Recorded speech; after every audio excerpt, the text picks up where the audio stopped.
you wrestle with who we are and the style that we like to play.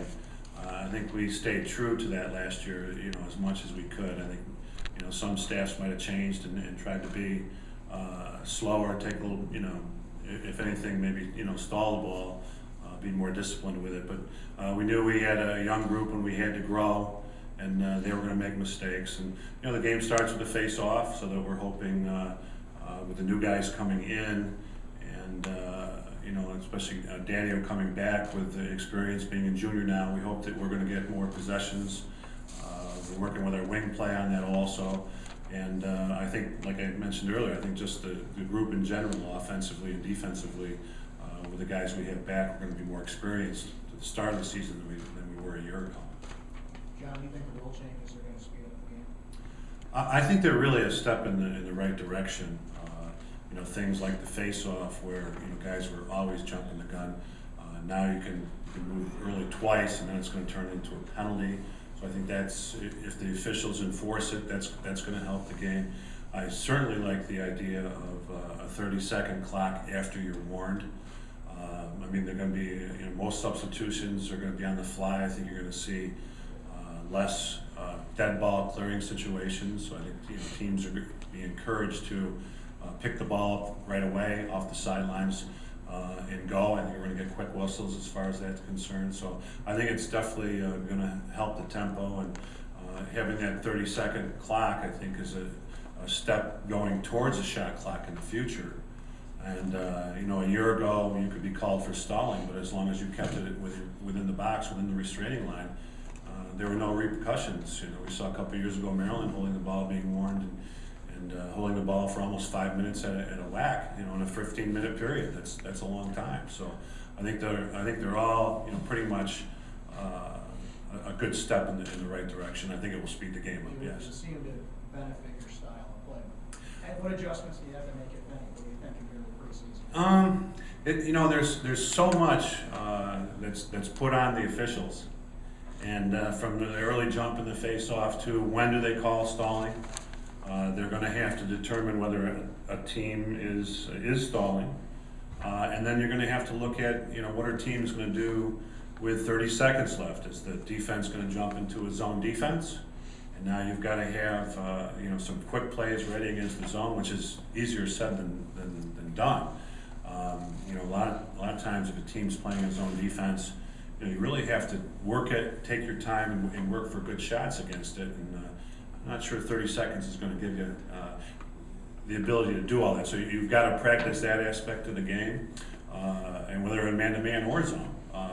So you've got man-to-man situations where you got to do one thing, a zone where you might have to do something else. So a lot remains to be seen. Riding is a different animal now.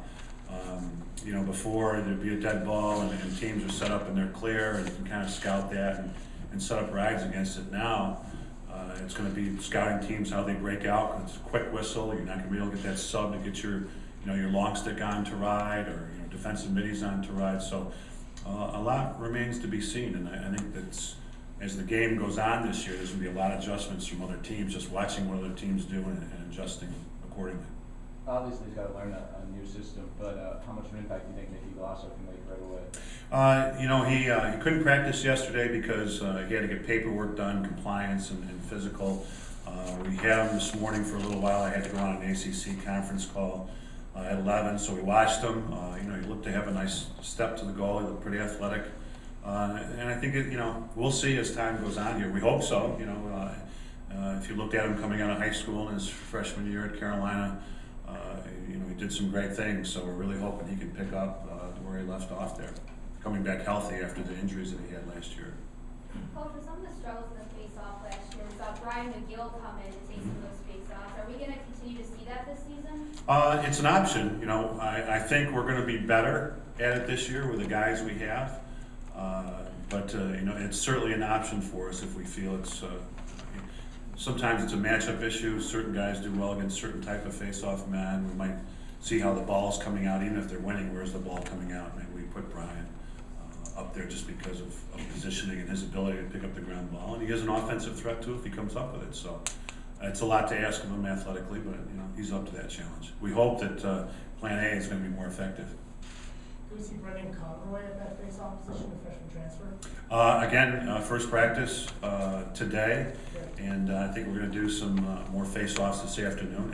It's possible. I mean, the position's open. It's a lot for someone to come in and their first practice to make that kind of impression. But we've got a few weeks before for scrimmage, and we're going to watch them. All eyes are on these guys right now. See what they can do to help this team. You played Brandon Mullins a lot last year as a freshman. Can you talk about his growth so far and what we're going to take this week? Yeah, he's done very well. He's he's very athletic. He's aggressive. He's a very good position defender, and especially with all the experience he got last year. Just like I spoke about the team in general, I think he's one of those guys that had the opportunity to play a lot and got a lot from his experience. And he's got great tools. And I think we'll see him do better in clearing situations. The experience he's had and the amount of time we've worked with him this fall. So we expect him to be a very good player and a big contributor for us. He's a very good cover guy. What were the last couple hurdles you guys had to clear as far as getting Galasso and Conroy eligible? Well, they came in eligible, per their transfer rules, and it was just, it's been yesterday was our first day back. Physicals weren't till last evening. They did their compliance paperwork during the day and got their physicals last night, and they both practiced today. So it was just basically paperwork and getting their physicals. Coach, what obstacles does Nicky face coming in at this point of the season, trying to integrate himself into a new team, a new system? Yes, it's a good question. I think we saw that a couple of years ago with Tommy Palasek. He transferred in from Hopkins, and I think had we stayed healthy that year, it probably would have been a good plan to, redshirt Tommy. And then you saw how well he did the second half of last season. He really turned into a force for us and got comfortable with the system. So I think, Nicky faces high expectations, first of all, and it's a matter of how quickly he can pick up the offenses and the rides, and it's us figuring him out too. I mean, we may turn around and look and say, hey, he may help us more in the midfield, being a threat there too. So it's really us evaluating him and him how quickly he can learn. But we've had some conversations over the break. Came in early. I spent a lot of time with him yesterday as he was watching practice, just kind of explaining some of the drills. We'd already gone through some things on the board with our offense. Spent some time, talking with him as we were scrimmaging and running our offense, just trying to get him some X's and O's and seeing it live, and then injecting him into that this afternoon. So I think it's just how quickly he can adjust and how quickly us as a staff can figure him out. Given his experience even in North Carolina, do you anticipate that he will be in your starting attack, or he is going to be a real candidate to break through that group and be in your starting group? Well, I think if we look where he was coming out of high school and what he did his freshman year at Carolina, you would expect him to do that. But as you mentioned when you asked about obstacles, there are obstacles as far as everything that he has to learn and get comfortable with it, and us, again, figuring him out. So we'd hope so. That was one of the reasons we aren't encouraging transfers to come in and sit the bench. Our roster is big enough, and we have enough players with us, especially at the offensive end of the field, where we're not encouraging others to come in and ride the bench for us. Does he bring scoring potential there that you need, that you expect or anticipate? Well, I talked to Coach Bresci a little bit about him, and I even talked to some of the coaches that played against him. John Galloway, who played for us and coached for Duke a year ago, I think had a lot to do with their man down at Duke and helped them with their scouting reports. And he was one of the guys that said, Galasso in their scouting report was one of their biggest threats on their man up. So we saw that. And I think his ability, with his stats in the past, he's He's got good vision, and if he's a threat on the man up, usually those guys can shoot. We know that he has been a good dodger, so he can make things happen with the ball in his stick. So he's been, I think he's been a pretty well-rounded player in all facets of the game. John, how about this? The pressure's was a little higher on the kids. He's kind of had some ups and downs. Yeah. He's a senior now, he's a captain. Just tell me how's it true?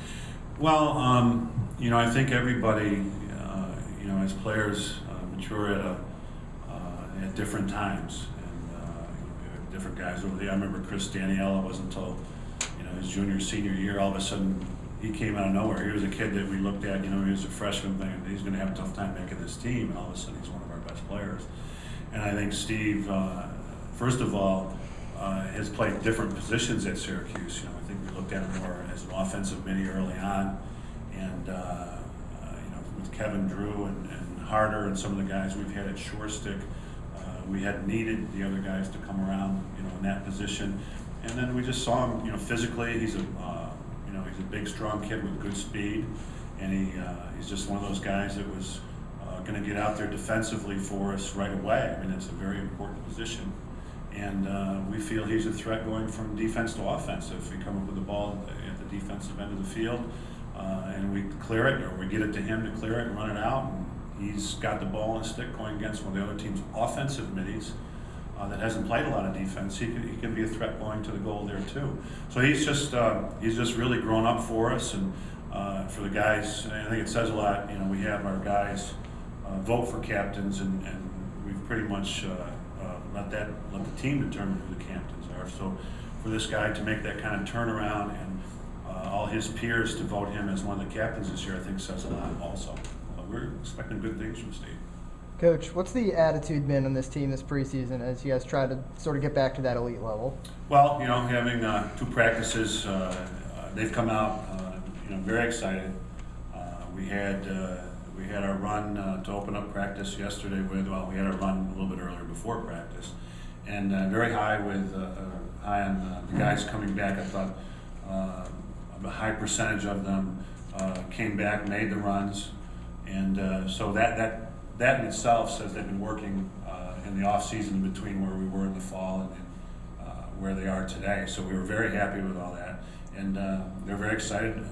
We have a core of seniors this year. We didn't have very many seniors last year. They know it's the last go around for them, and I don't think they want to leave any stones unturned.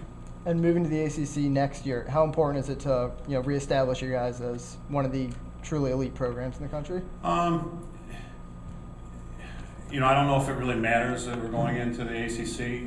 As far as I'm concerned, I think I want to take care of our team, and if we take care of our team, all that will take care of itself. We've got some ACC guys on the schedule now. We've played them in the past, so we're not unfamiliar with them, and things are constantly changing. We play Notre Dame now. What year is Notre Dame going to come into the ACC?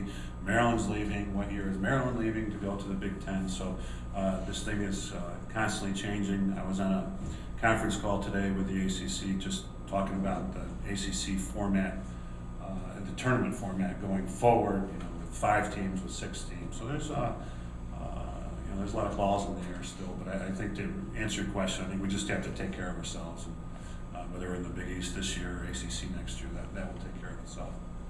What for you, John, are the greatest issues to be resolved here going into camp, your preseason, your first scrimmage? Before we started practice yesterday, I had a little meeting and I spoke with the group, and I'm happy with this team's ability, and I think we have. I think we've got some very good players. I see it every day in practice. We're athletic. We can dodge. We can shoot, and we've got certain players that play really well inside. Defensively, we've got some good ability, and we're more comfortable with our goalies this year. And as I told the group, I think everything we have that we need to have, we have going into the season, is right here in this room, and it's really all about the decisions we make. So, you know, I think last year with inexperience, you know, a lot of players don't make great decisions. Are they, you know, are they 10, 12-yard shooters, but they're shooting from 14 yards? Are we turning the ball over? Are we not clearing the ball as well as we should, percentage-wise? So we're giving the other team, when we don't clear it, we're giving the other team's offense more opportunities. Are we not picking the ball up off our face-off, whether it's our wings? Those are all possessions that all that adds up, and it's really eliminating our mistakes. And that's really comes down to the decisions we make as individuals on this team and as a unit, and obviously what we do off the field too. We're going to make good decisions off the field so that we can, you know, protect the reputation of this team. So it's all about the decisions that we make going forward. And I think with our experience, I've asked the guys to make better decisions this year than we did a year ago.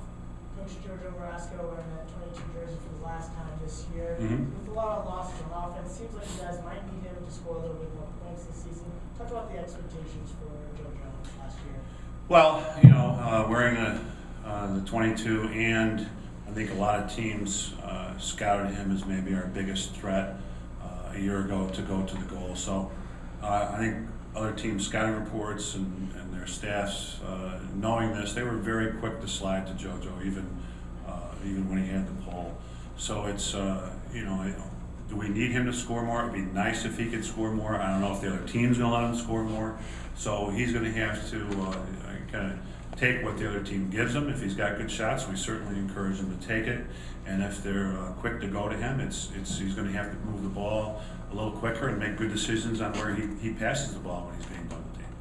Well, we know he moved from attack to midi after freshman year. Is there any moves to move him back to attack to get him more involved in the offense or not? Well, we looked at it, although right now, you know, a lot of teams' motor is in the midfield.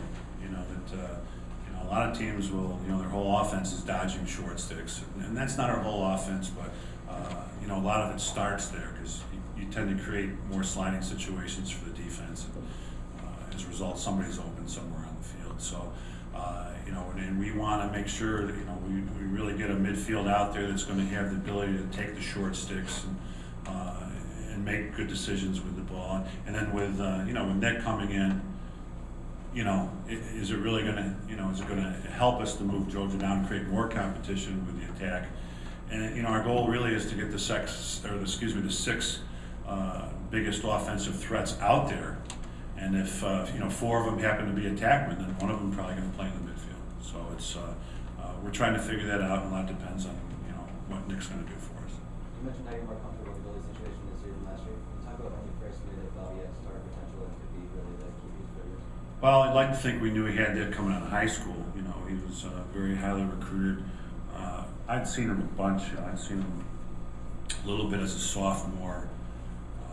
You know, we knew him coming out of that area. A lot of people in that area were talking about him at an early age, and saw him play in a bunch of different situations. And we thought he was one of the best high school, you know, goalies out there, if not the best one that, you know, that we had seen. You know, his dad went to school here, so we knew his dad had a good experience, so we might have had a little edge there. And, you know, given where he's from, nice distance from Syracuse University. So we made a decision fairly early to go after Bobby, and we're happy with that. I think you're just going to see him grow while he's here at Syracuse. John, I know sometimes this is your enemy, sometimes it's your friend. This year, we got Army, Virginia, Hopkins, and Cornell. Yeah. Schedule-wise, if you want to take advantage of that and those games at home. Schedule smiling on you this year. I mean, those are good teams coming in. You really have.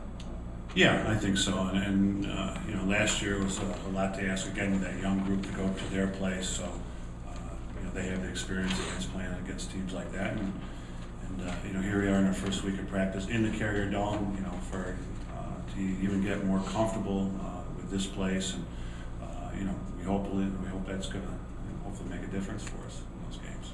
Time for a couple more questions. What's the last you've heard from Mike Daniela? Yeah, he's home, doing much better. You know, we're waiting to see how much better he gets because the semester's starting on Monday. So we'll see. I've spoken with the family, and I've spoken with him. I've spoken with the family a number of times, and you know, wish him the best, and hope for a speedy recovery there. Time for one more question? So it seemed like a lot of some of the younger guys like Hakeem and Billy really improved near the end of the year. What do you expect from those two? Because they kind of got more playing time the last couple of games. It seems to come through. Well, you know, they're both great kids, great young men. They work very hard. I think they're talented. You know, Hakeem has one of the better, you know, first steps, I think, in the game of lacrosse. And now it's what he does after he gets that. You know, he has the ability to invert, to dodge from up top, and now it's just making good decisions after you do that. So I think he's very talented and can help us. And then you mean Billy Ward? Yes. Okay. Yeah, Billy is just one of those guys. You know, he does everything right.